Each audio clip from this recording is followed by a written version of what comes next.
Fala concurseiro, fala concurseira, estamos aqui para mais uma semana de muito conteúdo e o tema de hoje é Copa do Mundo e concurso. O que a Copa do Mundo pode trazer de ensinamento para o seu concurso? Eu trouxe dois jogos que acredito que alguns de vocês viram, pelo menos um deles vocês viram, Brasil e Bélgica, e o outro foi Bélgica e Japão. E esses jogos têm muitas coisas para nos ensinar. E para concurso, se liga, para concurso. E para você que ainda não me conhece, meu nome é Rafael Lacerda, eu sou coach, especialista em concurso público e estou aqui para trazer você para o outro lado, para ser aprovado no concurso dos seus sonhos. Vamos lá? Bom, Bélgica e Japão. Olha, quem assistiu esse jogo foi um jogaço, mas se você não assistiu e estava estudando, tudo bem. 3-2, Bélgica e Japão, foi uma grande virada, estava 2-0 para o Japão e o jogo virou. E a gente tem 5 ensinamentos nesse jogo. Atenção! O que aconteceu com a Bélgica? Ela não teve atenção aos detalhes. Ela não teve atenção aos detalhes e o Japão começou na frente. O que aconteceu? Um placar desfavorável.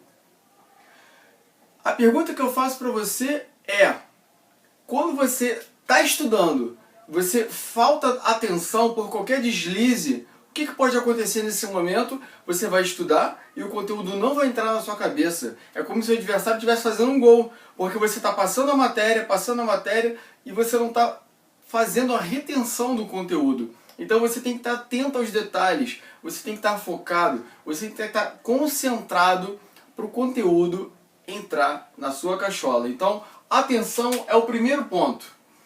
O próximo ponto é respeitar o adversário. Para concurso, a gente tem bancas como FCC, CESP, ESAF, FGV, SESGRAN Rio, VUNESP, entre tantas outras. Aí o concurseiro está acostumado a fazer exercícios daquela banca do concurso dele. Ele está craque, está fera. Então ele vai lá para a prova do CESP, ele já resolveu milhares de questões do CESP. E o que acontece nesse momento? Eu sei tudo de CESP. Então ele vai com uma arrogância, ele vai com uma prepotência e quem sabe até um pouco de vaidade, porque ele acredita que apenas a preparação é o necessário. Entenda bem, aqui eu estou falando apenas a preparação e não é só isso. Existem outras coisas além da preparação. Então, cuidado, respeita o adversário, respeita a banca. Respeitar a banca não quer dizer: ah, eu não vou lá para gabaritar. Você vai lá para gabaritar. Mas respeite o adversário. Ah, eu vou jogar contra o meu adversário e vou lá para golear.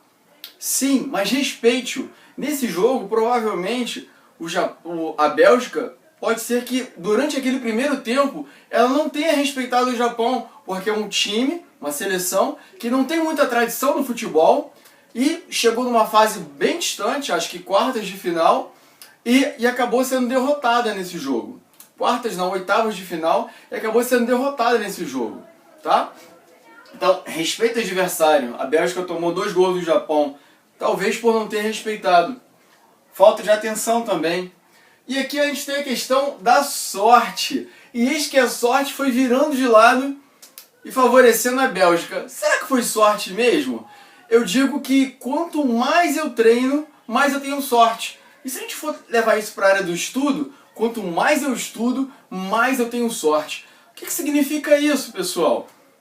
Se você fizer milhares de questões, questão, treinar bastante, se preparar, na hora da prova, você tem lá 5 alternativas. Se você estudou consideravelmente para aquela prova, você vai acertar. Ou no máximo, você vai ficar em dúvida entre 2 opções. O que significa isso? Que aquela probabilidade que era de 20%, ela aumentou para 50%. Então, a sorte favorece os preparados. Prepare-se, estude, feche o conteúdo e cai dentro de exercício. Fechamos o item da sorte.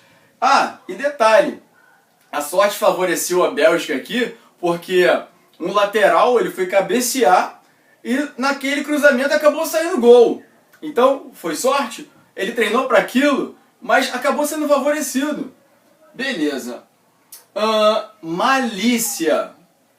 Muita malícia. É muito importante que você tenha malícia quando você estiver estudando e principalmente fazendo uma prova de concurso.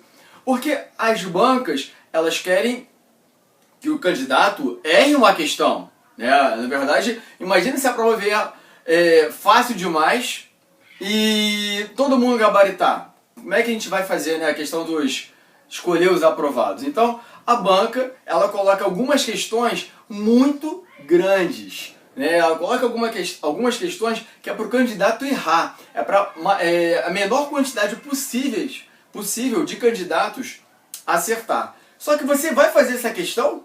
Não faça essa questão, porque se você perde o seu tempo fazendo uma questão gigante, o que vai acontecer? Você não vai ter tempo para fazer as outras questões. Então se liga, tenha malícia na hora de fazer a prova. Pegou uma questão muito grande? Pula, não faça essa questão. E onde é que entra aqui a questão da malícia? Para o Japão, coitados. O Japão tomou um gol ao final, aos 47, 48 do segundo tempo. E ele tomou esse gol, por quê? Porque faltou malícia.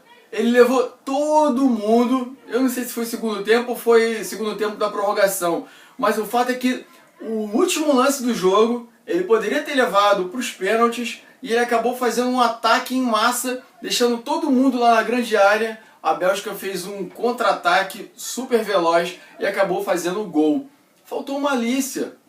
A malícia que a gente vê bastante no futebol latino-americano, né? A catimba dos argentinos, dos uruguaios e até mesmo dos brasileiros, de segurar a bola quando você quer segurar um resultado. Trabalho em equipe.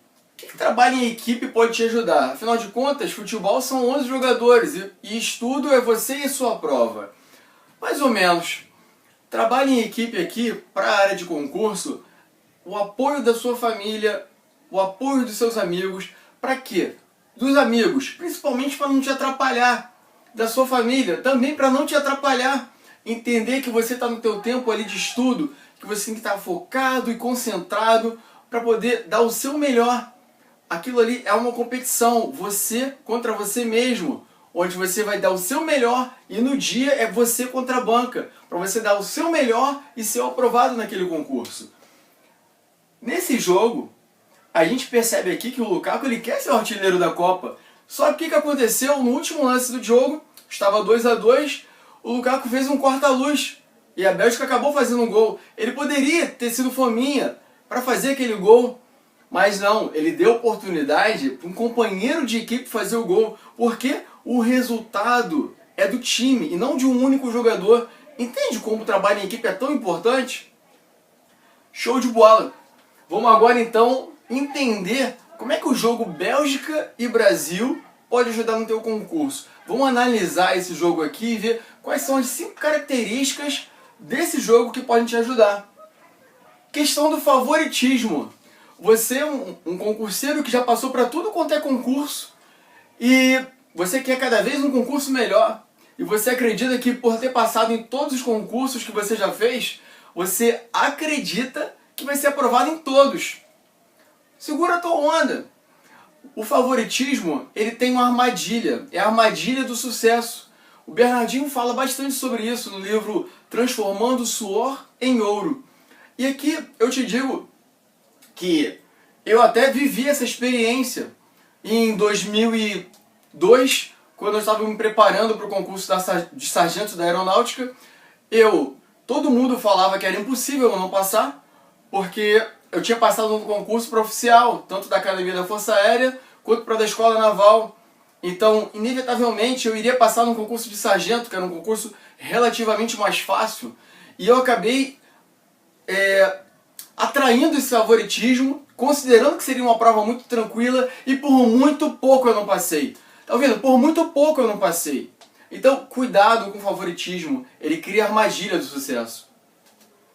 Controle emocional, pessoal. A gente percebe que a seleção brasileira não teve controle emocional nesse jogo. E você tem controle emocional quando você está fazendo uma prova? Quando você está estudando?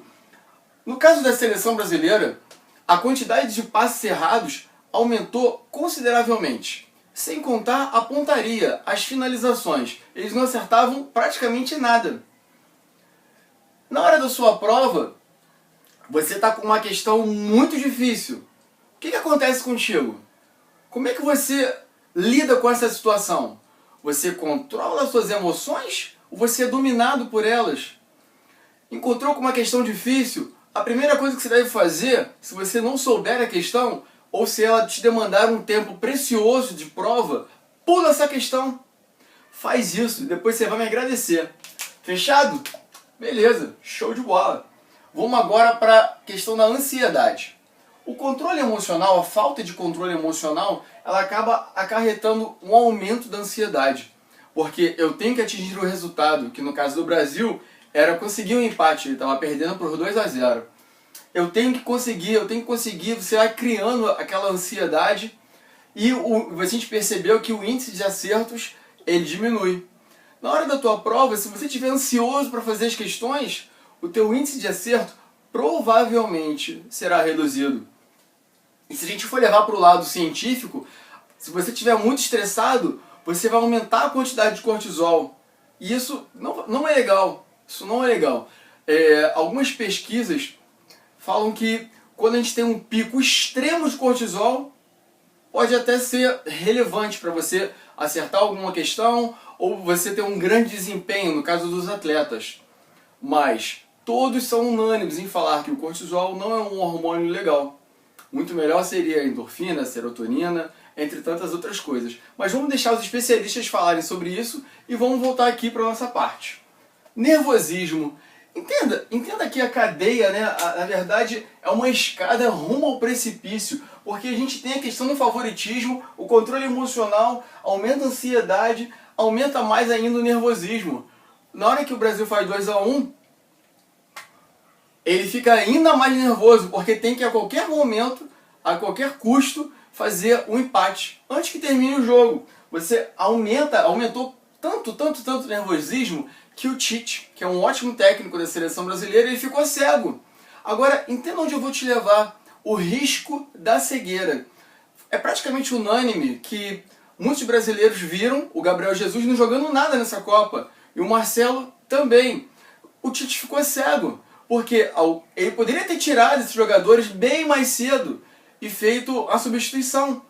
Quem sabe a gente não poderia ter feito a virada? E o que isso tem a ver com a minha prova, Rafael? Risco de branco. Se você entra nessa descendente de controle emocional zero, ansiedade, nervosismo, aumenta o risco de você ter um branco. Ou seja, você estudou, chega na questão, eu acho que eu já vi isso aqui, ou então eu nunca vi isso aqui. Isso não é legal, controle emocional. Combinado? Show de bola. E pra gente finalizar o vídeo de hoje, o que aconteceu no final do jogo? O Brasil perdeu. Derrota. Entendam, se a gente for olhar aqui, 3 vertentes, passado, presente e futuro. O passado do Brasil, pessoal, é aprendizado. Aquele jogo, a gente acredita que tenha gerado um aprendizado para essa geração do Neymar, que a gente tanto quer que seja campeão, que tenha gerado um aprendizado. Então quando você faz uma prova e você é reprovado naquele concurso, fica o aprendizado. Olha as questões que você errou. Pega a prova, refaz as questões que você errou. Isso vai te gerar um aprendizado. Agora o teu presente tem que ser de inconformismo. Você tem que estar inconformado, você tem que estar insatisfeito com aquele resultado. Porque é isso que vai te levar para o outro nível. É o inconformismo. E o teu futuro? Qual é o teu futuro? É claro que é ser aprovado. Mas desafio, o teu futuro tem que ser desafio. Desafie-se sempre, buscando ser cada vez melhor, buscando aumentar cada vez mais o teu índice de acerto. Porque é isso que vai fazer que você seja um aprovado. É isso que vai fazer que você esteja aqui do outro lado. Combinado? E como sempre, eu me despeço de vocês com um abraço de gigante, uma semana extraordinária. E vocês achavam que eu tinha esquecido, mas eu não esqueci. Vamos subir cada vez mais alto, aos astros e além. Valeu, galera!